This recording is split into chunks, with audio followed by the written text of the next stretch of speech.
ঢাকা সিলেট মহাসড়কে চলমান 4 লেন প্রকল্পের ধীরগতির কাজে ভোগান্তি যেমন বেড়েছে নানামুখী আর্থিকভাবেও ক্ষতি।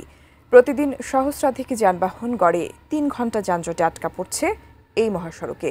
তাতে নষ্ট হচ্ছে কর্মঘণ্টা, বাড়ছে পণ্য পরিবহনের খরচ, ক্ষতিগ্রস্ত হচ্ছে যানবাহনের যন্ত্রাংশ, পুড়ছে অতিরিক্ত জ্বালানি।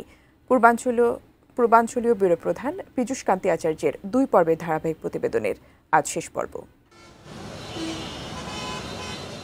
ঢাকা সিলেট মহাসড়কের আশুগঞ্জ গোল চত্বর থেকে সরাইল বিশ্বরোড মোড় পর্যন্ত 12 কিলোমিটার অংশে নিত্য যানজট। দীর্ঘ সময় আটকা পড়ে চাল, সবজি সহ নিত্যপণ্য বোঝাই যানবাহনগুলো। ব্যবসায়ীদের সেই আর্থিক ক্ষতির প্রভাব পড়ছে বাজারে। স্বাস্থ্যকর অল টাইম ফ্যামিলি কেক, সব সময় অল টাইম হেলদি লাইফ। পেঁয়াজটা নষ্ট হয়ে যাইতেছে, এই গোলচক্করে প্রায় 2 ঘন্টা ধরে জামে আছি। আটার দাম তো অবশ্যই বাড়বে, কারণ জাম যখন হবে তখন চলবে না, তখন আপনার অভাব দাঁড়াইলে তো অবশ্যই বাড়বে। বাইরের সবজিটা ইদারিং আমরা এখানে পৌঁছাতে পারছে না, লোকাল সবজি দিয়ে বাজারটা নিয়ন্ত্রণ হচ্ছে না। আশুগঞ্জ থেকে ব্রাহ্মণবাড়িয়া পর্যন্ত একটি ট্রাকে পরিবহন করা যায় 300 বস্তা চাল। প্রায় 6 মাস আগেও 50 কেজির এক বস্তার জন্য পরিবহন খরচ ছিল 13 টাকা। এখন তা বেড়ে 18 টাকায় ঠেকেছে।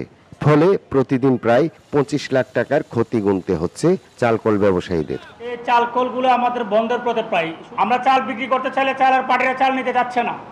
না নেওয়ার কারণ হচ্ছে আমাদের এই রাস্তার যানজট। এই যানজটের কারণে রাস্তার ভাড়া চাই দ্বিগুণ।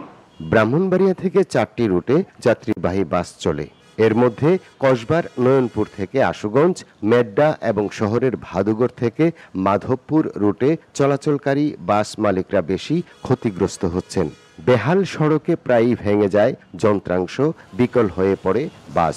আমরা ইতিমধ্যে স্থানীয় জনগণ সহ বিভিন্ন গর্তের মধ্যে বড় বড় ইট গর্তগুলো ভরাট করার চেষ্টা করি, কিন্তু মালবাহী ট্রাক সহ অন্যান্য যানবাহনের সাথে সাথে এটা নষ্ট হয়ে যায়। এই মাসে আমাদের গাড়িগুলো মনে হয় 7 দিনও রেগুলার চলাচল করতে পারে না। অতি সত্বর এই রাস্তার কাজগুলো সম্পন্ন করার জন্য, যাতে ব্রাহ্মণবাড়িয়ার যাত্রী সাধারণ সহ বাস মালিক এবং শ্রমিকরা স্বাচ্ছন্দ্যে চলাফেরা করতে পারে, সেই ব্যবস্থা করার অনুরোধ রাখছি। পীযূষ কান্তি আচার্য, ATN নিউজ, ব্রাহ্মণবাড়িয়া।